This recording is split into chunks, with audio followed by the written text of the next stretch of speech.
dia abaikan tuntunan Tuhan untuk dia melakukan kehendak Tuhan. Nah, Lazarus dia hidup benar tapi miskin dan penyakitan. Ini mengajar kita begini. Mengajarkan kepada kita bahwa walaupun kita hidup benar, bukan sudah tidak mungkin sakit. Amin. Jangan dibilang kalau orang sakit atau sakit-sakitan, wow pasti banyak dosanya. Belum tentu. Belum tentu. Lazarus, dia hidup benar.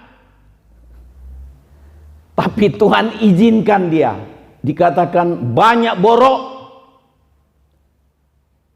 Ada banyak borok, sudah miskin, banyak borok, borokan lagi. Lazarus tidak mengeluh atau menyalahkan Tuhan atau undur dari Tuhan. Ya kan? Kan saudara pernah dengar ada orang ngancam Tuhan begini. Tuhan, ini saya sakit. Kalau dalam tempo yang sesingkat-singkatnya, kalau dalam waktu 3 kali 24 jam engkau tidak sembuhkan saya tinggalkan pelayanan, saya ndak gereja-gerejaan lagi. Ada orang ancam Tuhan seperti itu. Lazarus ini artinya Tuhan menolong. Waktu dia tetap miskin, kira-kira kalau kita tetap miskin kita bilang, mana Tuhan kasih saya nama, sudah nama Lazarus, Tuhan menolong, malah tidak ditolong-tolong Tuhan.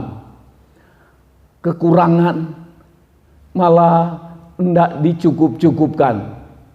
Kelaparan, miskin, tetap miskin. Heran. Nah, ini dia. Ibrani 11 ayat 36 sampai 39, kalau saudara baca di sana, mungkin saya ada catat ya. Tetapi 36 sampai 39 Ibrani 11, orang beriman tetapi hidup di dunia mengalami penderitaan dan kekurangan. Tapi ketika hidup di dunia mengalami penderitaan dan kekurangan. Kalau saya tidak salah, saya ada bikin catatan ini. Ibrani 11 ayat 36, ada pula orang yang diejek. Ini daftar orang beriman, daftar tokoh-tokoh iman. Tetapi katanya ada pula yang diejek, didera, bahkan dibelenggu dan dipenjarakan. Kemudian ayat 37, mereka dilempari dengan batu, digergaji, dibunuh dengan pedang. Mereka mengembara dan berpakaian kulit domba dan kulit kambing sambil menderita kekurangan, kesesakan dan siksaan. Dunia ini tidak layak bagi mereka. Mereka mengembara di padang gurun, di pegunungan, dalam gua-gua, celah-celah gunung. Ayat 39, dan mereka semua tidak memperoleh apa yang dijanjikan itu. Apa katanya? Sekalipun iman mereka telah memberikan kepada mereka suatu kesaksian yang baik. Mereka orang beriman, tapi hidup dalam kekurangan, hidup dalam penderitaan, seperti Tuhan tidak tolong. Ini misteri. Ini yang melampaui akal pikiran kita. Tetapi mereka tetap beriman sampai mati. Amin. Ada pesan Tuhan Yesus kepada jemaat yang ada di kitab Wahyu. Salah satu jemaat Smyrna, Tuhan Yesus pernah pesan begini. Hendaklah engkau setia sampai mati. Sebelumnya Tuhan bilang, ada beberapa orang di antara kamu yang akan dimasukkan ke dalam penjara dan akan dibunuh. Tetapi hendaklah engkau setia sampai mati. Tuhan tidak janji, tidak usah khawatir, aku akan loloskan kalian dengan cara yang ajaib supaya Indonesia bisa kagum. Tidak. Tetapi mereka seperti dibiarkan, seperti terbiar untuk dianiaya dan dibunuh. Tapi mereka bertahan dalam iman. Saudara masih ingat ada 3 ada 3 orang Ibrani yang mau diancam untuk dibakar di masa Daniel. Nah, mereka ketika diancam untuk dibakar, mereka bilang, kalaupun Tuhan yang kami sembah tidak sanggup melepaskan kami tidak akan menyangkal Dia, kami tidak akan menyembah patung. Ini hal yang luar biasa. Orang beriman, kita lihat Stefanus, orang beriman, tetapi ketika orang tuduh dia dengan tuduhan palsu, akhirnya dia dilempar dengan batu sampai mati, seperti tidak ada pembelaan Tuhan. Saudara, orang beriman adalah orang yang tetap melekat percaya kepada Tuhan apapun yang terjadi. Amin. Ya, biar sedikit amin juga. Tapi memang harus dipersiapkan seperti itu. Saudara, kita akan berhadapan dengan ketidakadilan. Banyak ketidakadilan kita mulai lihat. Kalau kita menghina sedikit sekelompok orang, kita bisa diseret, didemo oleh jutaan orang. Tapi kalau penghinaan ke Tuhan Yesus, penghinaan ke firman Tuhan yang kita pegang ini, bebas orang hina, nggak diapa-apain. Nggak adil kan? Nggak adil. Tapi Tuhan adil. Dan Tuhan seperti tidak berbuat apa-apa. Tuhan mau kita tetap memandang kepada Tuhan. Amin. Untuk hidup manusia ini kita berhadapan. Nah, yang kedua, kita berhadapan dengan kematian dan keadaan setelah kematian. Ini yang kita harus ingat. Yang pertama tadi, kita dalam hidup ini kita membuat keputusan untuk hidup benar atau hidup tidak benar. Yang kedua, kita berhadapan dengan kematian dan apa yang terjadi di balik kematian setelah kita mati. Nah, tadi kita sudah baca, kematian dapat terjadi tiba-tiba bagi setiap orang. Tadi kita sudah baca, Lazarus tiba-tiba dikatakan, maka matilah orang miskin itu. Lazarus mati. Dalam ayat yang ke 23 tadi, pasal 16 ini dikatakan orang kaya itu juga mati. Lazarus mati miskin, kurang makan, sakit-sakitan, mati. Orang kaya banyak makan, punya obat banyak, punya uang banyak beli obat, mati juga. Lazarus ketika mati langsung dibawa oleh malaikat. Dikatakan pangkuan Abraham itu bukan dipangku sama Abraham, tetapi satu gambaran bahwa itu tempat yang senang. Ya, sudah sejenis sorga, tapi pokoknya itu di tempat yang senang. Kalau mau dibilang sorgalah.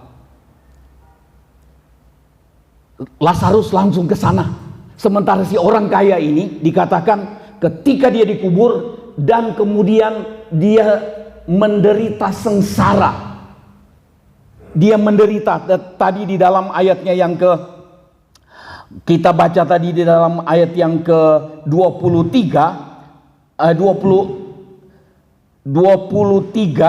dan sementara ia menderita sengsara di alam maut, ia memandang ke atas dan dari jauh dilihatnya Abraham dan Lazarus duduk di pangkuannya.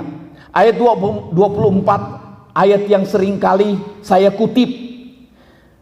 Ini orang kaya teriak begini, Bapak Abraham, minta tolong supaya Lazarus mencelupkan ujung jarinya ke air dan dia bawa ke lidahku. Aku sangat kesakitan dalam nyala api ini. Ini keadaan yang mengerikan. Supaya kita ingat ini, supaya kita hidup berhati-hati. Nah, kematian dapat terjadi tiba-tiba, berhentinya kesempatan untuk melakukan apapun waktu sudah mati. Ayat 6, Lukas 16 ayat 22 dan 23, kematian dapat terjadi setiap saat. Itu terjadi buat Lazarus buat orang kaya. Ayat 22, matilah orang miskin itu lalu dibawa oleh malaikat-malaikat ke pangkuan Abraham. Kemudian dikatakan orang kaya itu juga mati lalu dikubur, dan sementara ia menderita sengsara di alam maut. Menderita sengsara, itu sebabnya dalam ayat yang ke-24 kita baca, dia menderita dalam penghukuman kekal. Tidak ada kesempatan lagi, walaupun ada yang mengajar bahwa nanti katanya kita ada kesempatan. Ada kesempatan untuk dipenjarakan seperti di penjara, kemudian satu waktu bisa selesai dihukum di api itu, nah nanti masuk ke sorga, boleh. Tidak ada itu. Kesempatan untuk ke sorga atau ke neraka ditentukan selama kita hidup di dunia ini. Amin. Kita mesti ingat itu. Ayat 24, lalu ia berseru, Bapa Abraham, kasihanilah aku, suruhlah Lazarus supaya ia mencelupkan ujung jarinya ke dalam air dan menyejukkan lidahku, sebab aku sangat kesakitan dalam nyala api ini. Mengerikan. Saudara, jangan masuk ke sana. Amin.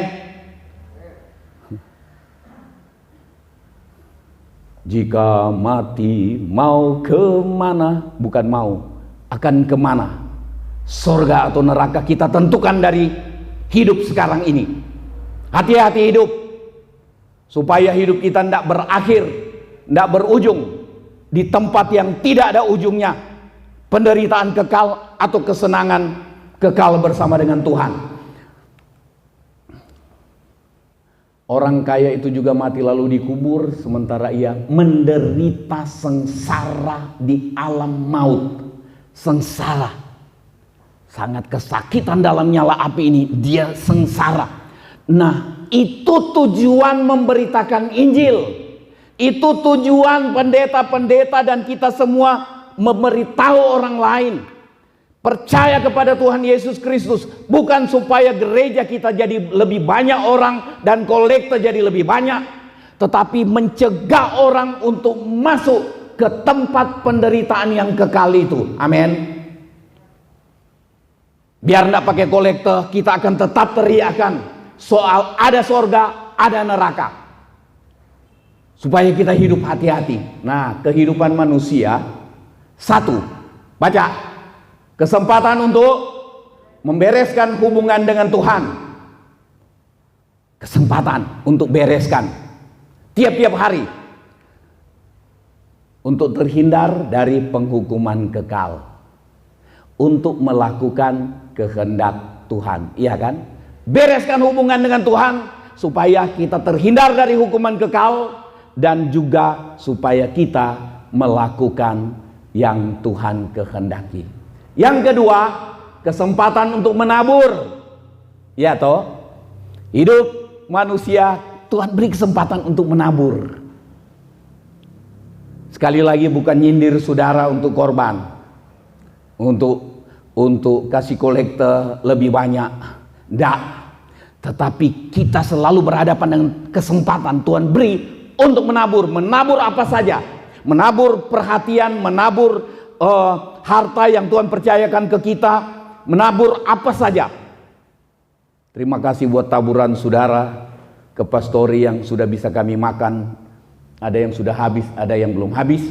Kesempatan untuk menabur, saudara, waktu kita kesempatan menabur, itu artinya kita menyimpan harta di sorga. Kemudian baca yang terakhir itu, berguna untuk hari depan, kehidupan kita dan kehidupan anak cucu. Enak enggak? Enak, tapi kita enggak berani berbuat. Enggak berani kita berbuat seringkali. Saudara, Tuhan berjanji itu tidak pernah dia ingkari. Amin. Bukan kau yang berjanji, kau yang mengingkari. Tuhan janji, Tuhan genapi janjinya.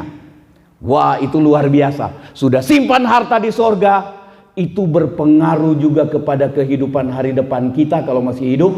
Tapi kalau kita sudah mati, itu berpengaruh kepada hidup anak cucu kita. Amin. Puji Tuhan, Tuhan memberkati. Kita sama-sama berdiri.